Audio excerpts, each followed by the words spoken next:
فلسفہ حسین تقوی کا نام ہے، فلسفہ حسین قربانیوں کا نام ہے، اور فلسفہ حسین سجدوں کا نام ہے۔ وہاں کربلا کی وادیوں اور گھڑیوں میں امام حسین نے بہت دعائیں مانگی۔ ایک شخص اپنی والدہ کے قبر پہ جاتا تھا اور قرآن پڑھتا تھا، تو خواب میں والدہ آئی، کہنے لگی بیٹا قرآن کا نور تجھے گھیر لیتا ہے، بیٹا میں تجھے دیکھ نہیں سکتا، ایک عمل دیتا ہوں اور اس سے بہت فائدہ ہوگا۔ سورۃ اخلاص کا پڑھا ہوا ہدیہ اللہ کی رحمت سے نوروں میں، برکتوں میں اور اللہ کی رحمتوں میں پہنچتا ہے 100%، اور جو مراد مانگے اللہ عطا کرتا ہے۔ السلام علیکم ورحمۃ اللہ وبرکاتہ۔ الحمد للہ والصلاۃ لأہلہا، اما بعد، اللہم صلی علی محمد عبدک ورسولک وصلی علی المؤمنین والمؤمنات والمسلمین والمسلمات، اللہم صلی علی محمد کما تحب وترضی لہ، اللہم صلی علی محمد وآل محمد۔ ہے آج بھی زمانے میں چرچا حسین کا، ہے آج بھی زمانے میں چرچا حسین کا، چلتا ہے ساری دنیا میں سکہ حسین کا۔ بھارت میں گر وہ آتا تو بھگوان کہتے ہم، بھارت میں گر وہ آتا تو بھگوان کہتے ہم، ہر ہندو نام پوجا میں جپتا حسین کا، ہر ہندو نام پوجا میں جپتا حسین کا۔ راون کی طرح مٹ گیا دنیا سے تو یزید، لیکن دلوں پہ آج بھی ہے قبضہ حسین کا۔ سر اپنا جو پٹکتی ہے پیاسوں کی یاد میں، لیتی ہے نام گنگا و جمنا حسین کا۔ جے سنگھ پناہ مانگے گی مجھ سے چتا کی آگ، جے سنگھ پناہ مانگے گی مجھ سے چتا کی آگ، مر ہندو ہوں میں ہندو ہوں مگر ہوں شیدا حسین کا۔ ہے آج بھی زمانے میں چرچا حسین کا۔ ایک ہندو کا اظہار عقیدت ہے اس کے مذہب کے مطابق، اس کے ایمان اور اس کے عقیدے کے مطابق۔ محرم کی گھڑیاں تاریخ ہے ایک پیچھے، محرم کے مہینے کے تقدس کی، احترام کی، حرمت کی ایک پورا نظام ہے، اور محرم کے ساتھ امام حسین کی نسبتیں، حضرت حسین بن علی بن ابی طالب، ان کی نسبتیں بہت عجیب ہیں۔ اب سوچنے کی بات یہ ہے کہ انہوں نے ہمیں دیا کیا ہے۔ امام حسین کی زندگی کا سب سے پہلا نظام تقوی ہے، اور تقوی نیکی کرنے کو نہیں کہتے۔ کسی نے حضرت عباس رسول اللہ صلی اللہ تعالی وسلم کے چچا، ان کے بیٹے حضرت عبداللہ بن عباس سے پوچھا تقوی کس چیز کا نام ہے؟ تو پوچھا نہ کرنے کا نام ہے، کرنے کا نام تو نہیں ہے۔ فرما دیجئے کیا کرنے کا نام، کیا نہ کرنے کا نام؟ فرمایا تقوی گناہ نہ کرنے کا نام ہے۔ ایک بندہ بہت زیادہ نیکیاں کرتا ہے اور پھر بہت گناہ کرتا ہے، اس کو متقی نہ کہا جائے گا۔ فلسفہ حسین تقوی کا نام ہے، فلسفہ حسین قربانیوں کا نام ہے۔ فلسفہ حسین پانی نہیں مل رہا، پیاس کی شدت ہے، میں اس جگہ کو جا کے خود دیکھ کے آیا ہوں، کربلا کی ان وادیوں میں، لیکن اس بات کا اس پیغام کا نام ہے کہ وہاں حرام نہیں چلے گا،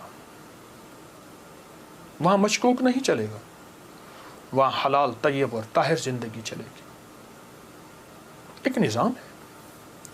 اور فلسفہ حسین سجدوں کا نام ہے کہ جنگ جاری ہے اور نماز کا وقت آیا، آدھوں نے نماز پڑھی، آدھوں نے جنگ کی، پھر انہوں نے نماز پڑھی، سجدے قضا نہیں ہوئے اور سجدے ادا ہوئے ہیں۔ اور فلسفہ حسین دعاؤں کا نام ہے۔ وہاں کربلا کی وادیوں اور گھڑیوں میں امام حسین نے بہت دعائیں مانگی، اور وہ دعاؤں کی پوری کتابیں اس وقت موجود ہیں۔ وہ دعائیں کیا تھیں؟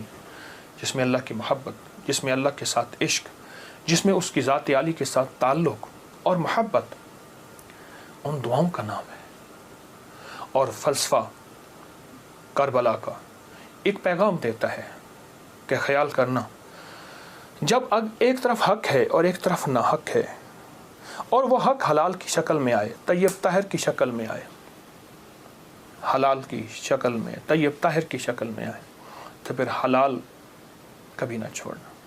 اور حرام کے اوپر تمہیں کائنات کیا تخت مل جائے اس کو کبھی اس کے قریب نہ جانا. زندگی کا ایک سفر میں آپ طے کر رہے ہیں اور طے کریں گے موت تک.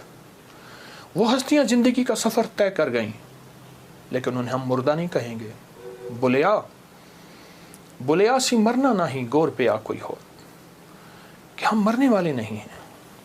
اللہ کے عاشق ہمیشہ زندہ ہوتے ہیں اور اللہ کے عاشق ہمیشہ زندہ ہوتے ہیں اور زندگی کا سفر طے کرتے ہیں. عاشق ہمیشہ زندہ ہوتے ہیں اور عاشقوں کی زندگی ہی اصل زندگی ہے. اور وہ زندگی ایسی زندگی ہے جس زندگی کے بعد موت نہیں ہے.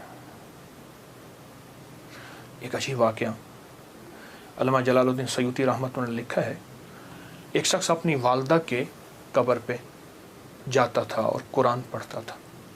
تو خواب میں والدہ آئیں, کہنے لگی بیٹا تو آ کے نا کچھ دیر بیٹھ جایا کر, پھر قرآن پڑھا کر, اس سے پہلے قرآن نہ پڑھا کر. کیوں؟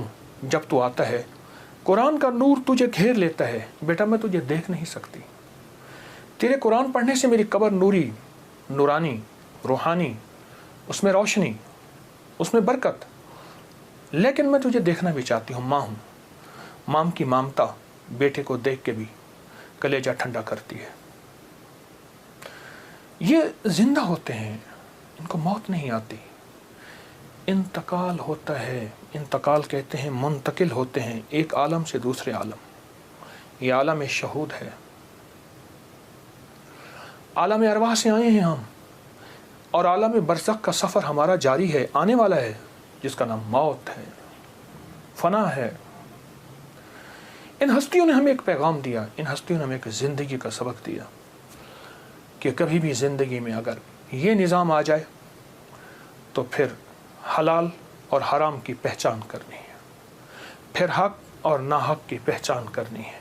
اور حلال اور حرام میں اگر کنبا جا رہا اور معصوم بچے جا رہے, اور پھر یہ نہیں دیکھنا کہ کون جا رہا, پھر دیکھنا یہ ہے کہ اللہ کی راہیں, سچی راہیں کون ہیں اور کہاں ہیں اور کیسے ہیں. امام حسین کی زندگی میں اور ان کا جتنا بھی قافلہ تھا, ان کی زندگی میں کچھ وظائف بھی ملتے ہیں جو میں لوگوں کو بہت بتاتا ہوں, اور اس سے بہت فائدہ ہوتا ہے اور اس سے بہت نفع ہوتا ہے. ایک عمل دیتا ہوں, بہت زندگی میں کام آئے گا. ان مبارک گھڑیوں کے حوالے سے ایک عمل دیتا ہوں اور اس سے بہت فائدہ ہوگا. وہ عمل یہ ہے کہ آپ 2 تسبیح سورۃ فاتحہ کی پڑھیں, اول آخر 3 دفعہ درود شریف, اور سورۃ فاتحہ کی 2 تسبیح پڑھ کے اور اس کا ہدیہ حضور کے گھرانے کو ہدیہ کریں. اور اگر چاہیں تو 2 تسبیح سورۃ اخلاص کی پڑھ لیں, 2 تسبیح سورۃ اخلاص کی, اور اس کا ثواب حضور کے گھرانے کو ہدیہ کریں. اور یہ سورۃ اخلاص کا پڑھا ہوا ہدیہ اللہ کی رحمت سے نوروں میں, برکتوں میں اور اللہ کی رحمتوں میں پہنچتا ہے 100%. اور حضور کے گھرانے کو ہدیہ کریں. اور حضور کے گھرانے میں حضور کی بیویاں, بیٹیاں, داماد, نواسے, نواسیاں, یہ حضور کا گھرانہ ہے. اور اس حضور کے گھرانے میں یہ حسینی قافلہ بھی حضور کا گھرانہ ہے. ان کو ہدیہ کریں حضور کے گھرانے کو, اور جو مراد مانگے اللہ عطا کرتا ہے. اور یہ مسلسل عمل کرتے رہیں. آپ دن کے کسی وقت صبح شام 2 تسبیح سورۃ اخلاص پڑھ لیں, ہر دفعہ بسم اللہ الرحمن الرحیم 7 پڑھیں, اور اول آخر درود پاک پڑھیں, اور پھر یہ تسبیح آپ ان کی خدمت میں ہدیہ کر دیں. آپ کا کوئی مسئلہ ہے, آپ کی کوئی مشکل ہے, آپ کی کوئی پریشانی اور ناممکن ہے, اس مسئلے, مشکل اور پریشانی میں یقیناً آپ کے لیے خیر کی, برکتوں کی اور رحمتوں